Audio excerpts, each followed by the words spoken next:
Thank you, Edna. That was a very splendid presentation over there. So thank you very much for those insights.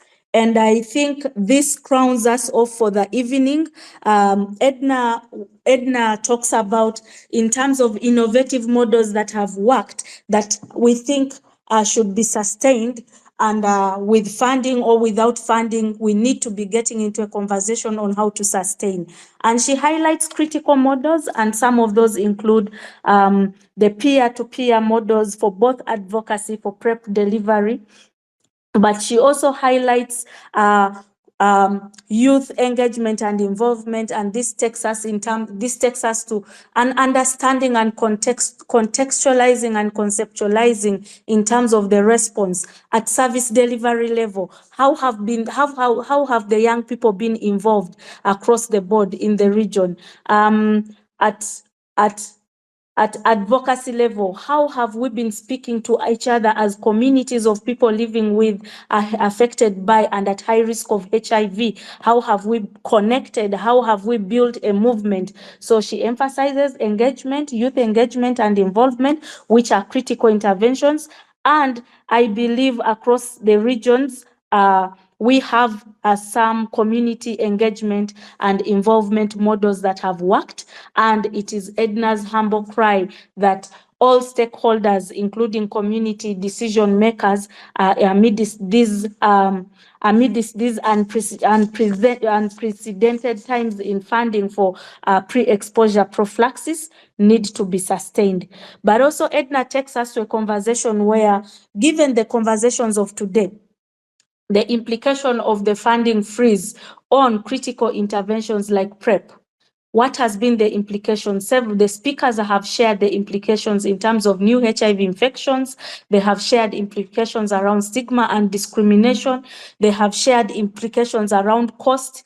So, and Edna takes us on to give some recommendations on how we can actually close some of these gaps and challenges. And one of the things she critically highlights is an emphasis around young people leadership.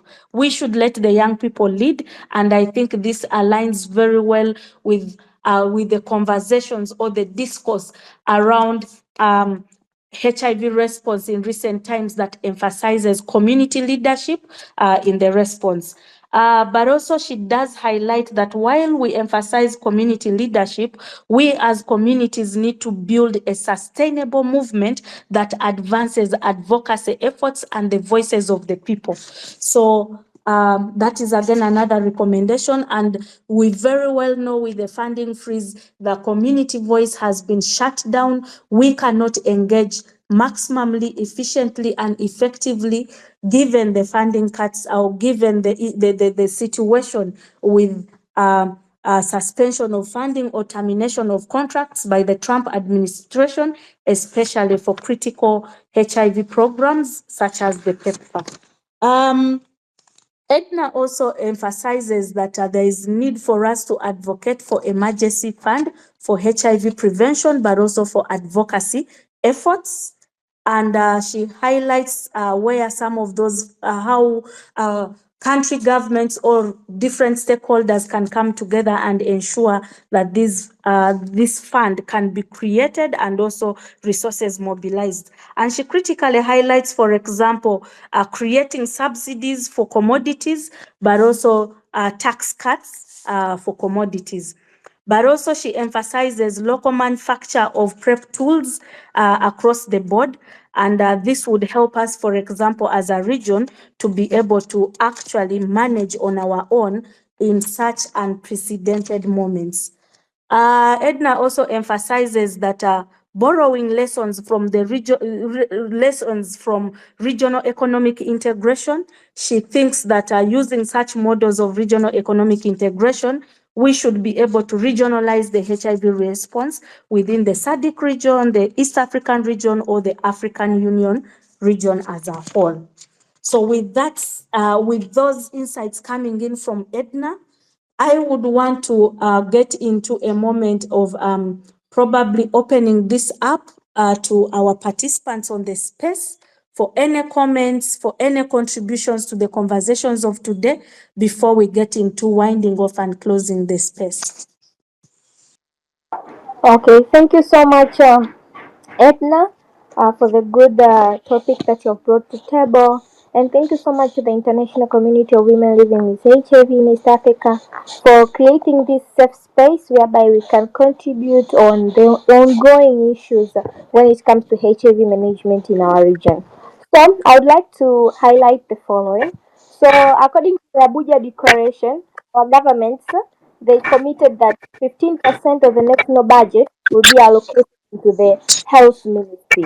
That was the commitment from our government in the Abuja Declaration. 15% of the national budget will be allocated in the healthcare system. But as we can see, for example, taking an example of Tanzania, we are not even halfly into attaining that into attaining 15% of our budget being in the healthcare system.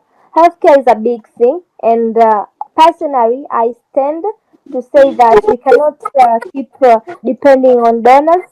So there's a power, there's something we need to change. For example, I am a very good advocate of integrating various services that were under PEPFAR and donors into the government systems. For example, in Tanzania, we received HIV prevention methods such as condom from PEPFAR. Thank you so much. They supported us in that. But also we received PrEP. Not only we also received ARV. But what if what is happening today happens again 4 years to come? So I personally advocate for the inclusion of the HIV prevention, but also care and treatment programs into the government system. In Tanzania, there is a National Health Insurance Fund.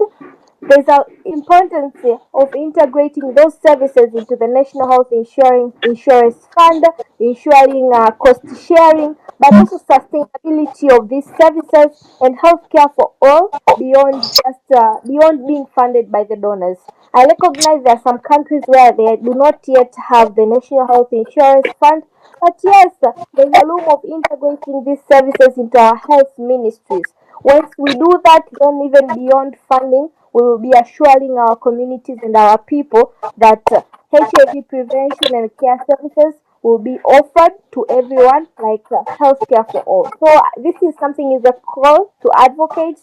Let's not just advocate for the return of funding. Yeah, that is very good, but for sustainability in 20 and 50 years to come, we need to create a way of depending in ourselves and through integrating those services into our government system. Thank you so much. Thank you, Ms. Lynn, for those contributions. Ms. Lynn, I hope I'm pronouncing your name right, but if not, kindly, I beg to register my apologies.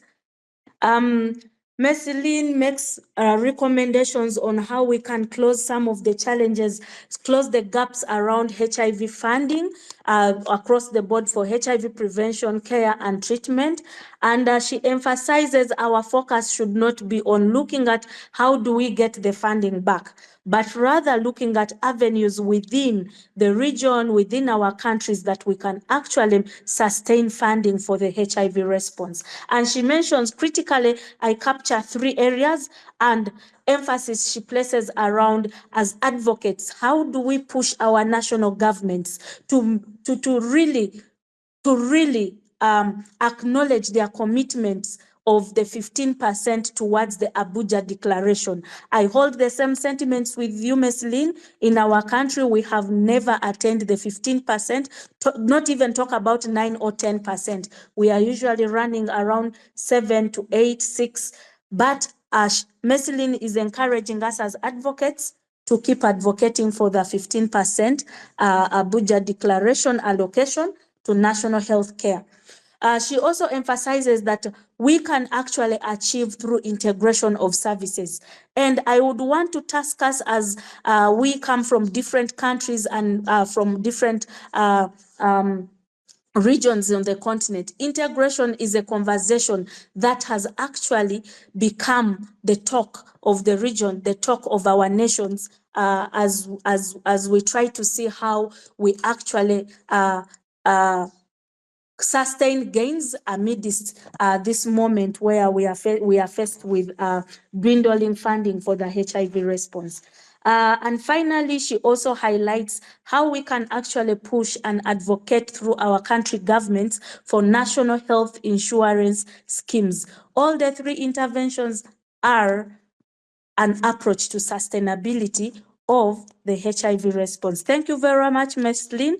I will allow it for another speaker, one or two speakers who have any contribution or thoughts to chat through with us in as far as the topic of today is concerned. Okay, if we don't have any comments or questions and no more contributions from the participants of the space, I would like to take us to winding off this conversation.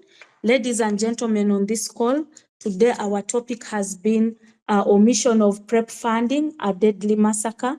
And we've had two distinguished speakers today for this phenomenal conversation, Ms. Yvette Raphael from South Africa and Ms. Edna from Tanzania.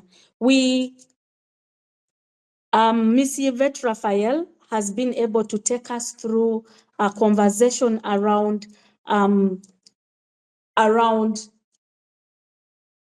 the implication of reduced funding for HIV response, especially for options like the pre-exposure prophylaxis in these current times where we have been faced with funding cuts and termination of critical PEPFAR contracts that have been contributing to HIV prevention.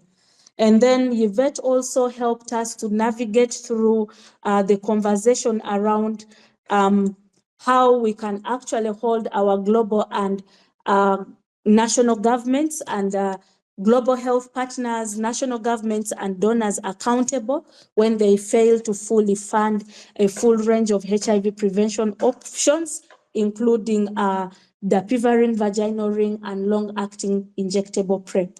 Then we also had Edna Mwemusi from Tanzania, who managed to take us through a conversation around the consequences of funding cuts, or who managed to take us through how the uncertainty around PrEP access is affecting confidence and trust of young women, and within which was able to highlight issues around trust, issues around stigma and discrimination, issues around increased HIV infections amongst the young people. And then finally, again, Edna helped us to navigate through the innovative models that have worked that we would wish to sustain regardless of whether there's funding or no funding. And she highlights examples around peer models, models around community engagement, community and youth engagement.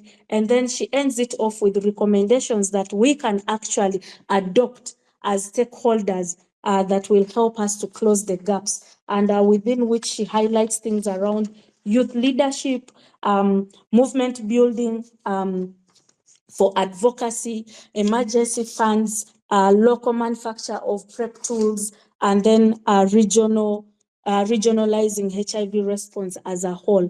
And from the floor, we did hear from Ms. Lynn, who gave us 3 critical sustainable recommendations around advocacy for the 15% Abuja Declaration, integration of services, and advocacy for health insurance schemes within our national governments. At this juncture, I want to thank all the panelists for their contributions, and all of you, the participants on the space, for discussing these issues and charting our way forwards during this time.